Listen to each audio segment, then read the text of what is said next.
Hi viewers, welcome to our channel. ప్రస్తుతం మనతో పాటు దాము బాలాజీ గారు సీనియర్ జర్నలిస్ట్ ఉన్నారు. వాటితో ఒకసారి మాట్లాడదాం. సార్ నమస్కారం. సార్ నమస్తే సార్, హీరోయిన్ రష్మిక మందన ప్రాణహాని ఉందని చెప్పేసి వాళ్ళ కులస్తులంతా కూడా ఆందోళన వ్యక్తం చేస్తున్నారు. ఆమెకు ప్రభుత్వం నుంచి సెక్యూరిటీ కల్పించాలని కూడా వాళ్ళు కోరుతున్నారు. ముఖ్యంగా ఈ ప్రాణహాని అంతా కూడా కాంగ్రెస్ గవర్నమెంట్ ఉందని కూడా వాళ్ళు ఆరోపిస్తున్నారు.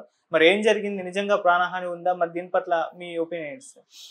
రష్మికకి ప్రాణహాని ఉందని రష్మికకు సంబంధించిన కులస్తులు నిన్న ఆందోళన చేశారు.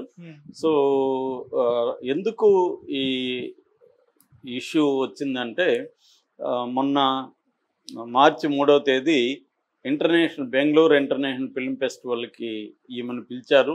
ఈమె వెళ్ళలేదు. ఈమె నేను బిజీగా ఉన్నానని చెప్పి వెళ్ళలేదు. అయితే ఈమె హైదరాబాద్లో కనపడిందని చెప్తున్నారు.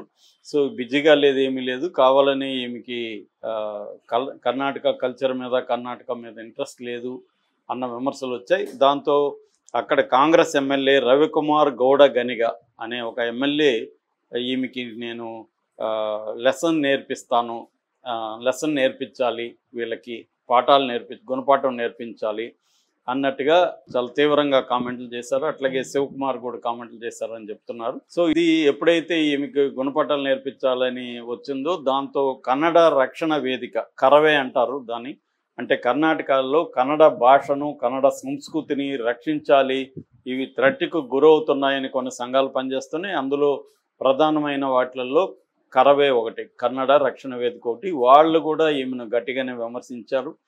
సో దీనికి సపోర్ట్గా ఇప్పుడు కొడవి అంటే గతంలో కొడవ అనే కులానికి చెందిందనమాట రష్మిక. కొడవ కమ్యూనిటీ, ఈ కొడవ నేషనల్ కౌన్సిల్ సిఎన్సి అనే అక్కడ ఉంది. మామూలుగా బెంగళూరులో నేను 6 ఏళ్ళు ఉన్నా, ఓవరాల్గా 3 ఏళ్ళు. అక్కడ ఏంటంటే కర్ణాటకలో ప్రతిదానికి ఒక అసోసియేషన్ ఉంటుంది. చివరికి పత్రికలకి లెటర్లు రాస్తారు కదా, వాళ్ళకు కూడా ఒక స్టేట్ వైడ్ అసోసియేషన్ అనమాట. అట్లాగే సింగిల్ మదర్కి ఒక అసోసియేషన్, సింగిల్ ఫాదర్కి అసోసియేషన్, ఇలాగ ప్రతి దానికి అసోసియేషన్ ఉంటాయి. మేము ఇప్పుడు సరదాగా అనుకునేవాళ్ళం మనం ఒక అసోసియేషన్ పెడదామా అని. అట్లా ఉంటాయన్నమాట. అట్లా ఈ కుల సంఘాలు కూడా అక్కడ చాలా స్ట్రాంగ్గా ఉంటాయి. అట్లా కొడవ అనే కమ్యూనిటీ ఈమెకి ఇప్పుడు రక్షణగా నిలిచింది. మామూలుగా రష్మిక రక్షిత్ శెట్టి ఆ సినిమాతో ఆమె వచ్చింది. అప్పట్లో నేను బెంగళూరులో ఫస్ట్ డేనే ఆ సినిమా చూశాను.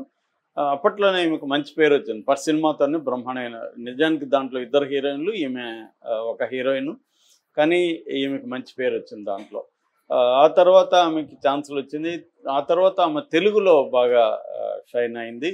ముఖ్యంగా అప్పటికే ఆమె నిశ్చితార్థం కూడా అయింది రక్షిత్ శెట్టితో. దాని తర్వాత తెలుగులో మన విజయ్ దేవరకొండ, గీతా గోవిందంతో విజయ్ దేవరకొండతో అఫేర్ అని స్టార్ట్ అయిందని, దాంతో అక్కడ నిశ్చితార్థం క్యాన్సిల్ అయింది.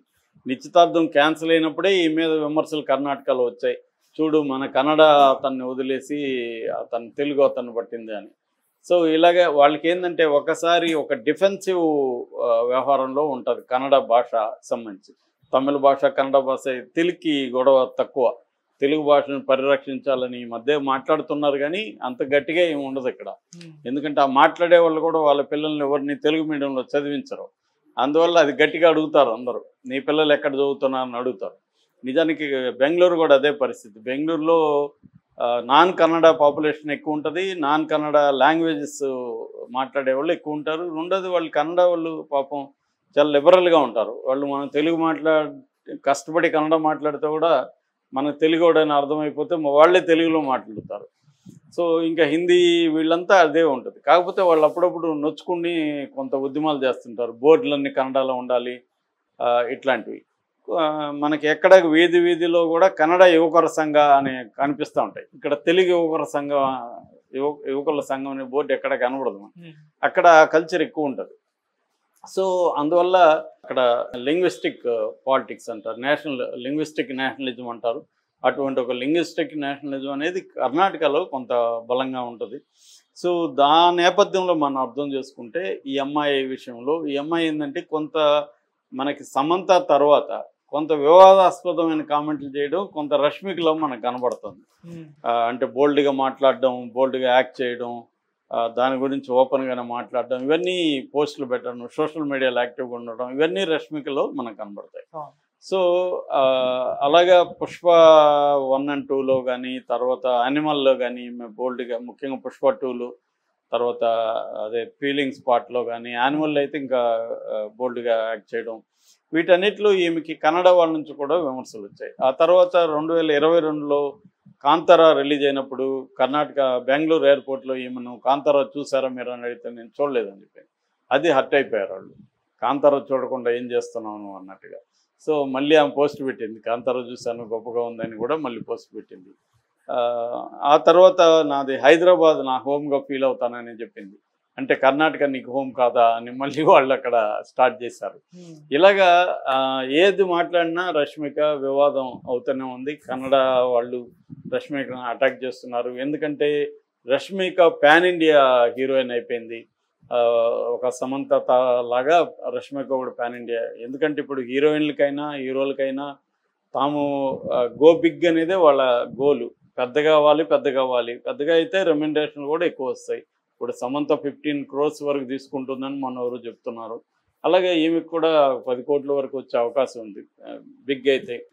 అలాగా వీళ్ళు ఎందుకంటే హీరోయిన్ల స్క్రీన్ సినిమా వయసు తక్కువ. హీరోల్లాగా 66-70 వచ్చినా బాలకృష్ణ చేస్తున్నాడు, చిరంజీవి చేస్తున్నాడు హీరోగా. అలాగా వీళ్ళు చేయలేరు కదా.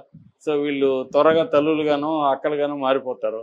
అందుకని ఉన్నప్పుడే ఇల్లు చక్కబెట్టుకోవాలి. అది ఏదో వాళ్ళు బాధలు వాళ్ళు పడతారు, కెరీర్ మీద కాన్సన్ట్రేట్ చేసి. కాకపోతే ఏంటంటే ఈ మాటలు మాట్లాడేటప్పుడు జాగ్రత్తగా ఉండాలి. ముఖ్యంగా హీరోయిన్లు సాఫ్ట్ టార్గెట్స్. సో ఈమెకి ఒక్కోసారి అది ప్రాబ్లం అవుతుంది. ఇప్పుడు నిజానికి ఆమె బిజీగా ఉండొచ్చు, లేదా ఆమెకి ఇంట్రెస్ట్ లేకపోవచ్చు, కానీ వెళ్ళలేదు. వెళ్ళకపోయేసరికి కాంగ్రెస్ ప్రెస్టేజియస్గా తీసుకుని దాన్ని కాంగ్రెస్ వాళ్ళు హర్ట్ అయ్యారు. ఫస్ట్ కాంగ్రెస్ వాళ్ళు హర్ట్ అయ్యారు. దాని తర్వాత కన్నడ సాంస్కృతిక సంఘాలు, కన్నడ రాజకీయ సంఘాలు వీళ్ళందరూ హర్ట్ అయ్యారు. ఇప్పుడు బీజేపీ రంగంలో దిగింది. బీజేపీ నేషనల్ కేంద్ర మంత్రి రాజీవ్ చంద్రశేఖర్ కూడా ఆమెను సపోర్ట్ చేస్తూ, చూసారా కాంగ్రెస్ గోండా కల్చర్ ఎంత ఘోరంగా ఉందో అని. దాని తర్వాత ఇతను సర్దుకున్నాడు. ఎవరు ఈ రవికుమార్ గౌడ్ గనిగా. నేను ఆమెకు చెప్పింది ఫిజికల్గా గుణపాఠం నేర్పించాలని కాదు, ఆమెకి మేనర్స్ నేర్పించాలి, గ్రాటిట్యూడ్ అంటే ఏంటో నేర్పించాలి, లైఫ్ లెసన్స్ నేర్పించాలన్నాను, కానీ ఆమెనేదో ఫిజికల్గా కాదు అని. కానీ వాళ్ళు మాట్లాడింది అలాగే ఉంది. అంటే ఇక్కడ ఎట్లాగైతే మేబీ రేవంత్ రెడ్డి నుంచి ఇన్స్పిరేషన్ తీసుకున్నట్టున్నారు. ఇక్కడ రేవంత్ రెడ్డి సినిమా వాళ్ళకి ఎలాగైతే గుణపాఠం నేర్పించి అందరినీ తన కాళ్ళ దగ్గరికి రప్పించుకున్నాడు, అలాగా వాళ్ళు కూడా రేపు పొద్దున రష్మికను ఇంకొక ఏదో కేసులు పెట్టి ఇరికిచ్చి చేసే అవకాశాలు లేకపోలేదు. ఎందుకంటే ఇది ఒకరిని చూస్తూ ఇక్కడ కాంగ్రెస్ చూడు రేవంత్ రెడ్డి అలాగ ఉండాలని వాళ్ళు అనుకునే అవకాశం ఉంటుంది. సినిమా వాళ్ళకి గుణపాఠం నేర్పించాలని రష్మికనే కాకుండా మొత్తం కన్నడ సినిమా ఇండస్ట్రీకి వాళ్ళు గుణపాఠం నేర్పించాలన్న స్థాయిలో వాళ్ళు మాట్లాడడం జరిగింది. సో దీనికి రష్మిక సమాధానం ఇస్తూ నేను అట్లేం లేదు, నేను నిజంగానే బిజీగా ఉన్నానని మాట్లాడుతుంది.